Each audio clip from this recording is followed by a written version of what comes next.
चेन्नई कसोटीचा आजचा दुसरा दिवस आणि टीम इंडियानं इंग्लंडच्या 477 धावांना प्रत्युत्तर देत आज दिवसाखेर बिनबाद 60 धावांची मजल मारली। आज दुसऱ्या दिवसाचा खेळ थांबला त्यावेळेस लोकेश राहुल 30 धावांवर आणि पार्थिव पटेल 29 धावांवर खेळत होते। पहिल्या डावामध्ये भारतीय संघ अजूनही 417 धावांनी पिछाडीवर आहे। त्याआधी आदिल रशीद आणि लियाम डॉसनच्या अर्धशतकांमुळे इंग्लंडनं पहिल्या डावात सर्व बाद 477 धावांची मजल मारली। इंग्लंडनं दुसऱ्या दिवशी 4 बाद 284 धावांवरनं खेळायला सुरुवात केली आणि पहिल्या सत्रात अश्विन, निशांत शर्मा आणि उमेश यादवनं इंग्लंडला एकापाठोपाठ एक दणके दिले। त्यामुळे इंग्लंडची 7 बाद 321 अशी अवस्था खरं तर बिकट झाली होती, पण नंतर मग डॉसन आणि रशीद यांनी 8व्या विकेटसाठी 108 धावांची भागीदारी रचली। परिणामी इंग्लंडचा डाव सावरला आणि ते 477 पर्यंत जाऊन पोहोचले। रशीदनं 60 आणि डॉसननं 66 धावांची खेळी केली। त्याआधी मोईन अलीनं 262 चेंडूंमध्ये 13 षटका, चौकार आणि एका षटकारासह 146 धावांची खेळी रचली, जी इंग्लंडच्या इनिंगमधली सगळ्यात मोठी खेळी आहे।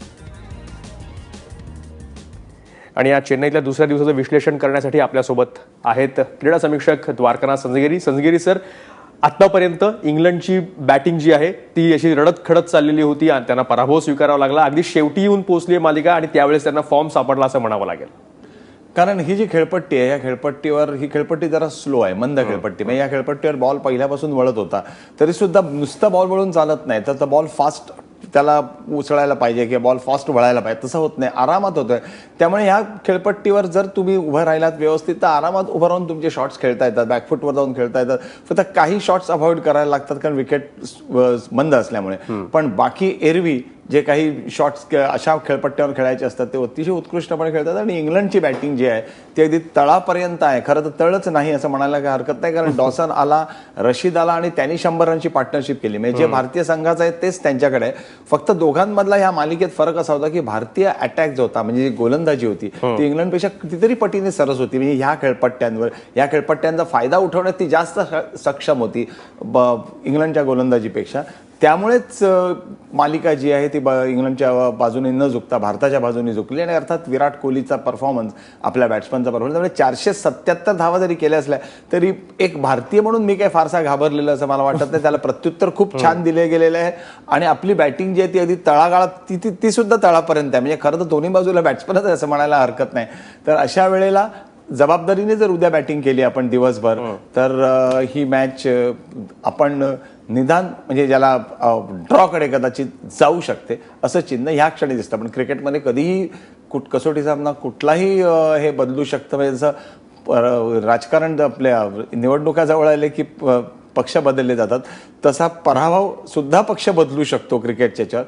पण ह्या विकेटवर ही जोपर्यंत विकेट रंग बदलत नाही तोपर्यंत ते होणं कठीण जाईल। साहजिक ते विकेटवर अवलंबून आहे आणि तुम्ही म्हणालात की या चेन्नईचा जसा इतिहास आहे ही विकेट खूप टर्न होत नाहीये, पण तरी सुद्धा भारताने आतापर्यंत चांगली फलंदाजी केली आहे। विराटच्या नावावर शतकं आहेत, बाकीच्यांच्या नावावर पण शतकं आहेत, पण 477 धावा करायच्या आणि परत एक कन्व्हिन्सिंग लीड देणं ही एक सोपी गोष्ट नाहीये। एक आव्हान भारतासमोर आहे असं म्हणायला हरकत नाही। आणि कशी मग त्यांनी बॅटिंग केली पाहिजे या पिचवर?